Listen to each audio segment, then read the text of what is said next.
the Bank of Canada did their next rate hike at zero again, with some pretty strong language that we're not finished the rate hikes. We're going to have to see what happens moving forward. He was very confident that we are having a soft landing,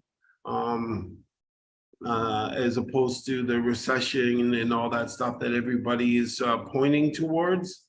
The markets are kind of betting against them, that they're not going to be able to raise rates anymore. As a matter of fact, the markets are kind of 50-50 that they're going to have to lower them.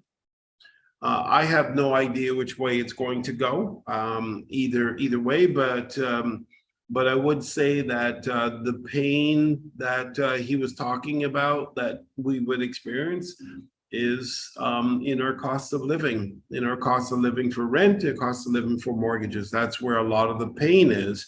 But he saved us from bread hikes and food hikes. So did we win or did we lose?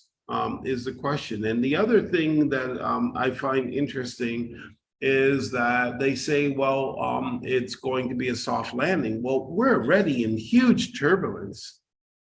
So, are we already going through the major problems? Because I can tell you, we meet with people and talk to people that are in some very serious issues because of the rate hikes. And we're also finding out that the bank's balance sheets are all out of whack as well. And the fact that, the banks are most likely, CIBC exposes, but the banks are most likely sitting on 20% bad debt. Like, that's just massive. And what it is they've admitted, CIBC did, that 20% of their mortgages cannot afford to pay their interest payments. And just to let you know, in Canada, the major banks, it's illegal for them to have a negative mortgage and negative amortization. But meanwhile, they have 20% of them, of their book.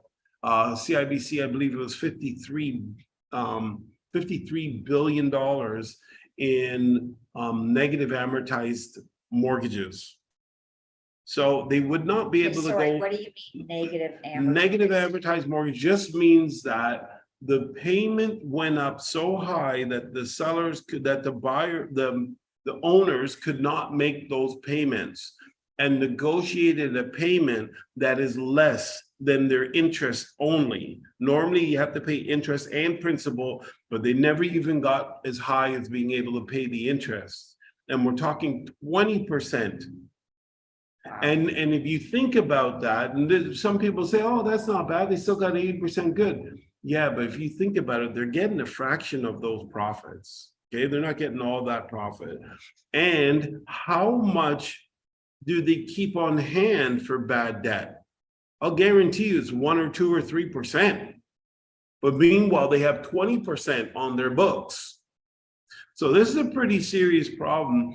And so what we're kind of starting to see with the Bank of Canada holding their rates, well, they recognize that they've caused an absolute disaster in the industry, not only to people who, bought homes last year and things like that, but they're actually affecting the financial stability within our marketplace.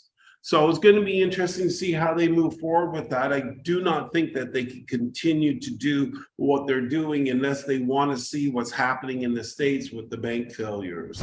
Thank you for watching our video. We hope you enjoyed it. And please let us know your thoughts in the comments, as well as any questions you may have. We're live most Saturdays at 11 a.m. Eastern Standard Time. So make sure to tune in. Thank you again for watching, and remember to like this video, subscribe to our channel, and click the bell icon so you can stay up to date on all our future uploads.